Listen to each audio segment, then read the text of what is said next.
Upper Iowa's coming off a season-opening 17-6 victory against Northern State at home last Saturday. With 28 seniors lost off last year's team, there was a lot of question marks going into the season opener last week. Joining me right now is Joe Stasi, the play-by-play voice for Upper Iowa football. And Joe, how many questions were answered last week?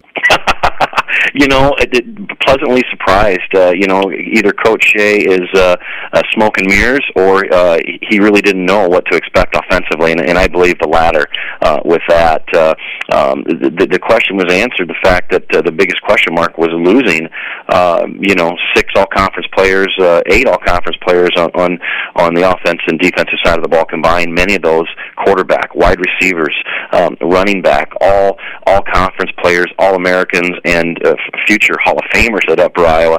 So that was the big question mark. And a young man by the name of Dimitri Morales came in at quarterback, and he just has a very physical presence. It almost looks like an NFL body type of a young man. The Junior College Player of the Year in California, his freshman year, 6'2", 205 pounds, and just had a whale of an afternoon.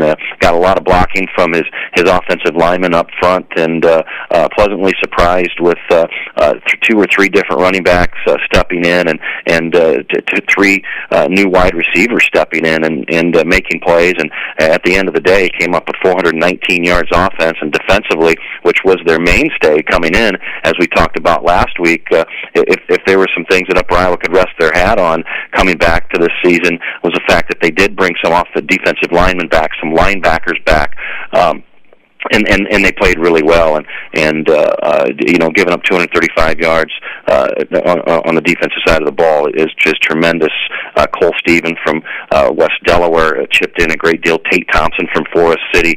Alex Wall, our middle linebacker, was named the NSIC Conference Player of the Week. Had a pick and 10 tackles, and 3 of those tackles were for loss. And so Upper Iowa was very pleased to be 1-0 and on the road this week to University of Mary in Bismarck. And this is a team in the Marauders that lost 55-7 in their season opener to the University of Sioux Falls last week.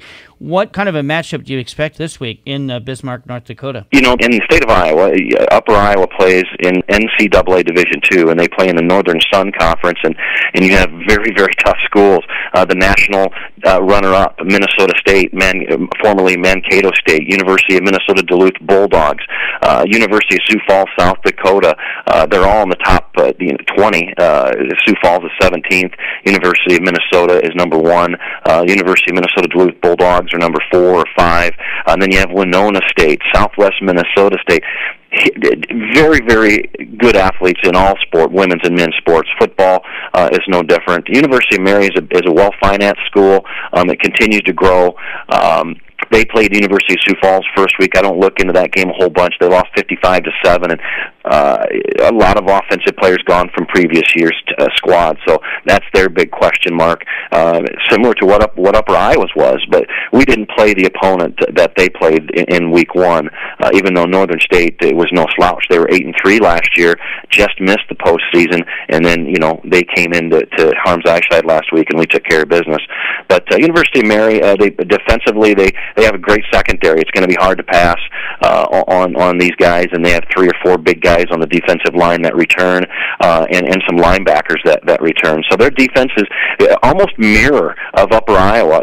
Offensively, they had a bunch of question marks coming in, and defensively, they have some players coming back. So I look for it to be a good ball game if Upper Iowa does what they did last week, and that is play great defense and put 21 points or more up on the board. I think they come home with a W.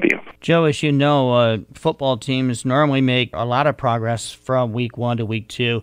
Having seen the Peacocks last week, where would you expect to see the most improvement made this week? Kickoff return teams, they really need to shore that up. They gave up some really tough field position. I think that means a whole lot when it comes to momentum.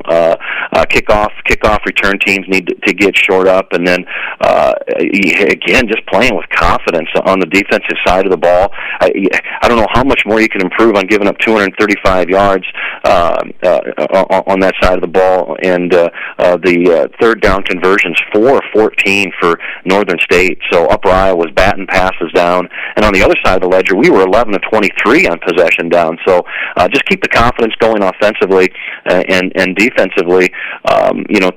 Continue, pull your ears back. And the cool thing about the offensive side of the ball, a lot of different running backs figured into the mix. And Iowa kids, Vinny O'Duffer from Strawberry Point, Trey McTaggart from West Delaware got in there and contributed a great deal. Other Iowa kids on the offensive line, Brian Steffesmeyer from Dyersville, from Bloomfield, Wayne Dorsher on the offensive line, Gunnar Mose from Fredericksburg, and Quentin Taylor from Atkins, Iowa, along with West Union's Bob Lape's boy, Dalton Lape, played a great deal and contributed.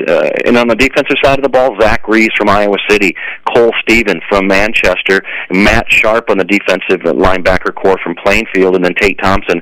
He's one of the best defensive backs in the NSIC from Forest City. So I had to get those Iowa guys in there because they mean a great deal to the Upper Iowa recruiting process, and it's always great when you see a lot of local kids playing for Iowa's only NCAA Division II program. The Peacocks try to go 2-0 on the young season as they head to Bismarck, North Dakota to take on the Marauders at the University of Mary. Pre-game coverage starts at 12:30 here on AM 950.